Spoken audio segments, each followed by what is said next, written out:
नमस्ते विद्यार्थियों, मेरा नाम अर्शान है और आज हम लोग आपके विज्ञान की पाठ्य पुस्तक से 17वां अध्याय जो कि है वन हमारी लाइफलाइन भाग 2 पढ़ेंगे।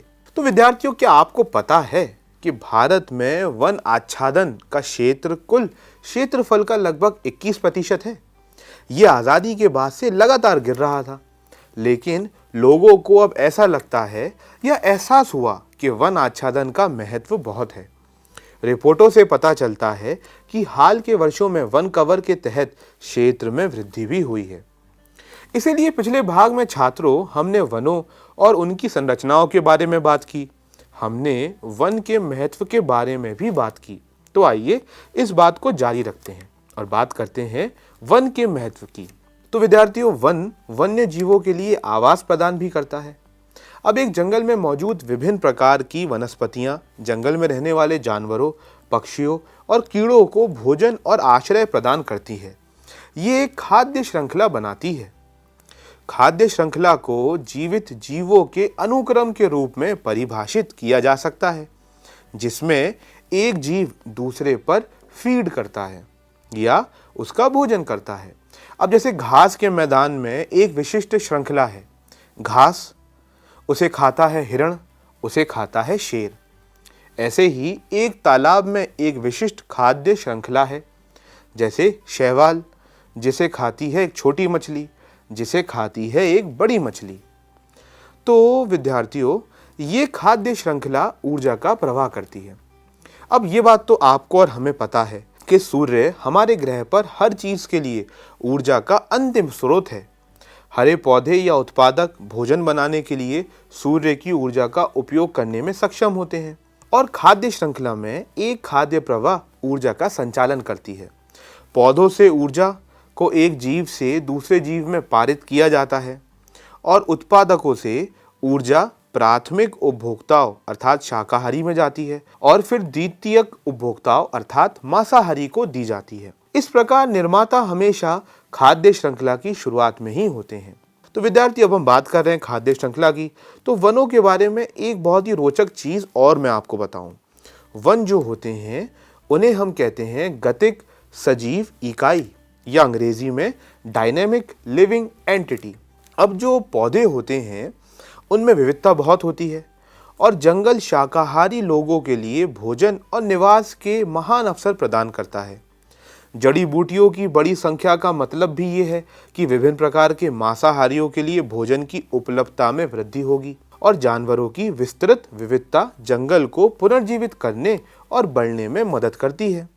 साथ ही साथ जंगल में अपघटक या डिकम्पोजर भी होते हैं जो पौधों को पोषक तत्वों में बदलते हैं और पौधों को पोषक तत्वों की आपूर्ति बनाए रखने में मदद भी करते हैं। इसीलिए हम कहते हैं कि वन एक गतिशील जीवित इकाई है। एक जंगल में मिट्टी, पानी, हवा, पौधे और जानवरों के बीच निरंतर बातचीत होती रहती है। तो आइए इसी के साथ बढ़ते हैं एक क्रियाकलाप की ओर और करते हैं क्रियाकलाप 17.3। क्रियाकलाप 17.3, एक छोटा गड्ढा खोदिए। इसे सब्जियों के कचरे और सूखी पत्तियां आदि से भरकर मिट्टी से ढक दीजिए। इसके ऊपर जल भी डाल दीजिए और 3 दिन के बाद मिट्टी की ऊपरी परत हटाकर देखिए। तो विद्यार्थियों, इस क्रियाकलाप में आपने देखा कि जब हमने इन सब पदार्थों को मिला के पानी डालकर इसे 3 दिन के लिए रख दिया तो इसके ऊपर अपघटकों ने अपना कार्य करना शुरू कर दिया, जिसकी वजह से हमें हल्की सी ऊष्मा भी महसूस हुई। इसी तरीके की प्रक्रिया वनों में भी होती है। अब विद्यार्थियों, हम बात करते हैं कि वन अपने दम पर जीवित कैसे रहते हैं। तो विद्यार्थियों, पेड़ और पौधों के मृत भाग मृत पशु और पशु अपशिष्ट जैसे कि पशु के गोबर से वन तल पर एकत्रित होते रहते हैं। डीकम्पोजर या अपघटक जो कि कवक और बैक्टीरिया होते हैं उन्हें सरल कार्बनिक पदार्थों में बदल देते हैं जो पौधों के द्वारा ह्यूमस के रूप में उपयोग करने योग्य होता है। ह्यूमस पोषक तत्व प्रदान करके जंगल की मिट्टी को उपजाऊ बनाते हैं। जंगल, हवा और पानी के जानवर जंगल की धरती पर पेड़ पौधों के बीज बिखेर देते हैं। ये बीज मिट्टी के पोषक तत्व प्राप्त करते हैं और अंकुरित होने लगते हैं। अंकुरित होने के बाद अंततः वे वन वनस्पति के रूप में विकसित हो जाते हैं और जंगल का भाग बन जाते हैं। तो विद्यार्थियों, अब आगे बढ़ते हैं अपने अगले विषय की ओर। तो विद्यार्थियों, हमने वन की महत्ता के बारे में तो कई सारी जानकारियां हासिल करी। अब आइए जानें कि हम अपने वनों का संरक्षण कैसे करें। तो बच्चों, क्या आपको ये बात मालूम है कि कागज या एक पेज लकड़ी के गूदे से बनता है? उस लकड़ी से बनता है जो जंगल के पेड़ों की लकड़ी से उत्पन्न होता है। इसीलिए कागज बनाने के लिए जंगलों से कई पेड़ों को काटना पड़ता है। और अगर हम सभी पुराने अखबारों, पत्रिकाओं, किताबों या पुस्तक आदि को संग्रह करते रहें और उन्हें रद्दी डीलर के माध्यम से रिसाइकलिंग के लिए पेपर मिलों को भेजते रहें, तो हम कई वन वृक्षों को कटने से बचाने में सक्षम होंगे। तो विद्यार्थियों, इस तरीके से हम वनों का संरक्षण कर सकते हैं। अब वनों के संरक्षण के लिए अनेक प्रकार भी हैं। आइए उनके बारे में बात करते हैं। जैसे कि वनों के संरक्षण के लिए सरकार द्वारा कुछ वन वृक्षों की अत्यधिक कटाई की अनुमति नहीं दी जानी चाहिए। वनों के संरक्षण के लिए कटे हुए पेड़ों के स्थान पर जंगल में अधिक से अधिक पेड़ लगाए जाने चाहिए। जंगलों के संरक्षण के लिए पुराने अखबारों, पत्रिकाओं, किताबों, नोटबुक आदि कागज उत्पादों को पुनर्नवीनीकरण के लिए भेज देना चाहिए। साथ ही साथ विद्यार्थियों, मनुष्य की आबादी बढ़ती जा रही है और बढ़ती आबादी की विभिन्न मांगों को पूरा करने के लिए हर दिन बड़ी संख्या में जंगल के पेड़ काटे जा रहे हैं। इसे वनों की कटाई कहा जाता है। और यदि जंगल गायब हो जाते हैं तो इसके परिणाम भी बहुत ही कठोर हैं। जैसे कि पृथ्वी के तापमान में वृद्धि यदि कोई पेड़ पौधे नहीं हैं तो हो जाएगी, क्योंकि पेड़ पौधे प्रकाश संश्लेषण नहीं करेंगे और वो कार्बन डाइऑक्साइड का वातावरण से अवशोषण नहीं करेंगे, जिससे कार्बन डाइऑक्साइड हमारे वातावरण में बढ़ जाएगी और हमारी पृथ्वी का तापमान बढ़ जाएगा। अब विद्यार्थियों, वन्य जीवों को भी भोजन और आश्रय के लिए पेड़ों का सहारा है। तो अगर पेड़ की अनुपस्थिति होगी तो पौधे और जानवरों को भोजन और आश्रय नहीं मिलेगा, तो ये जीवन के पूरे चक्र को बाधित करेगा और धीरे धीरे जीवन पृथ्वी के भूमि क्षेत्र से गायब हो जाएगा अगर हम वनों का संरक्षण नहीं करेंगे तो। साथ ही साथ विद्यार्थियों, वनों का संरक्षण इसलिए भी ज़रूरी है कि अगर हम वनों का संरक्षण नहीं करेंगे तो अधिक बाढ़ आएगी। पेड़ों की जड़ें बारिश के दौरान मिट्टी को पकड़ने में मदद करती हैं। इस बारे में हमने पिछले भाग में भी बात की थी। और मिट्टी भी पानी को धारण करने में सक्षम होती है। पेड़ों की अनुपस्थिति में मिट्टी में पानी नहीं होगा, जिससे बाढ़ आ जाएगी। इसीलिए विद्यार्थियों, वनों की कटाई पर्यावरण को खतरे में डालती है। निरंतर वनों की कटाई मानव सहित जीवन के विभिन्न रूपों को खतरा में पहुंचाती है। इसीलिए वनों के संरक्षण के लिए सोचने और चीजें सही करने की आवश्यकता है। वृक्षों और वन की अनुपस्थिति में बाढ़, चक्रवात, ओलों के रूप में प्राकृतिक आपदाएं अधिक होती हैं। ऐसी आपदा आने पर लोग बेघर भी हो जाते हैं। तो विद्यार्थियों, इसी के साथ हम अपने पाठ के अंत पर आ चुके हैं। इस पाठ में हमने कई सारी चीज़ें जानी। हमने जाना कि जंगल के विभिन्न घटक एक दूसरे पर निर्भर हैं। हमने ये भी जाना कि जंगल बढ़ता रहता है और बदलता रहता है और पुनः उत्पन्न हो सकता है। साथ ही साथ हमने ये भी जाना कि जंगल में मिट्टी, पानी, हवा और जीवित जीवों के बीच बातचीत भी होती रहती है।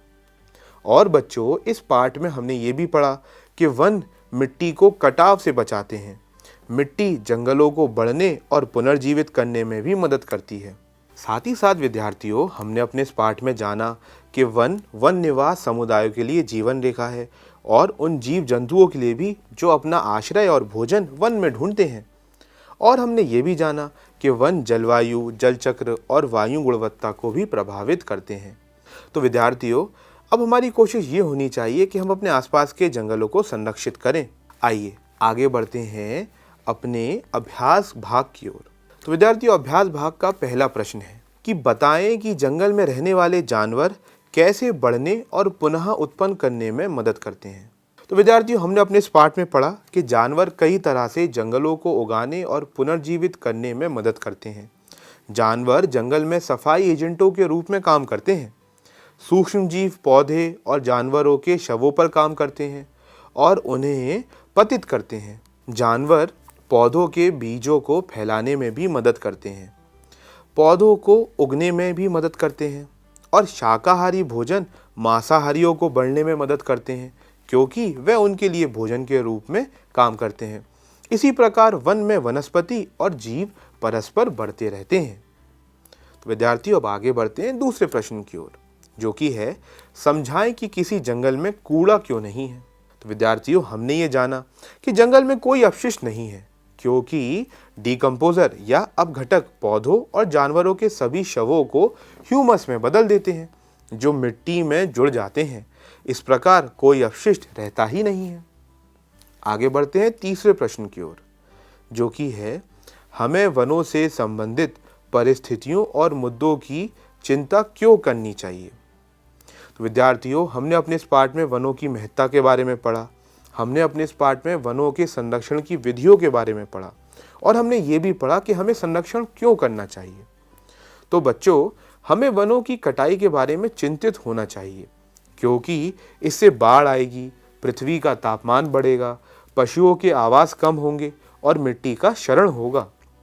वनों को नुकसान सीधे या परोक्ष रूप से मानव आवास और पर्यावरण को प्रभावित करता है, इसलिए ये हमारे बीच चिंता का विषय होना चाहिए। आगे बढ़ते हैं चौथे प्रश्न की ओर, जो कि है निम्नलिखित में से क्या वन उत्पाद नहीं है।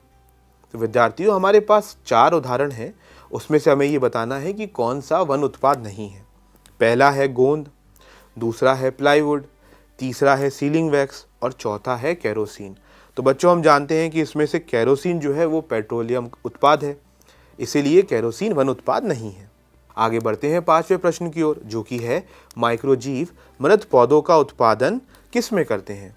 तो विद्यार्थियों, ये हम जानते हैं कि माइक्रोजीव मृत पौधों को ह्यूमस में बदल देते हैं और यहाँ पे जो हमारे पास उदाहरण हैं, जैसे कि रेत, मशरूम, ह्यूमस और लकड़ी, इसमें सही उत्तर होगा ह्यूमस। तो विद्यार्थियों, इसी के साथ हम अपने पाठ के अंत पर आ पहुँचे हैं। आशा करता हूँ कि इस पाठ को पढ़ने में आपको बड़ा आनंद आया होगा। उम्मीद करूँगा कि आप इसमें दिए गए क्रियाकलाप को अपने घर पर करने की कोशिश करेंगे और वनों के संरक्षण में और वनों की महत्ता को बढ़ाने में और आगे अग्रसर रहेंगे और कोशिश करेंगे। हम लोग अगली बार फिर मिलेंगे, फिर किसी रोचक पाठ के साथ, अन्य क्रियाकलापों के साथ। तब तक के लिए धन्यवाद।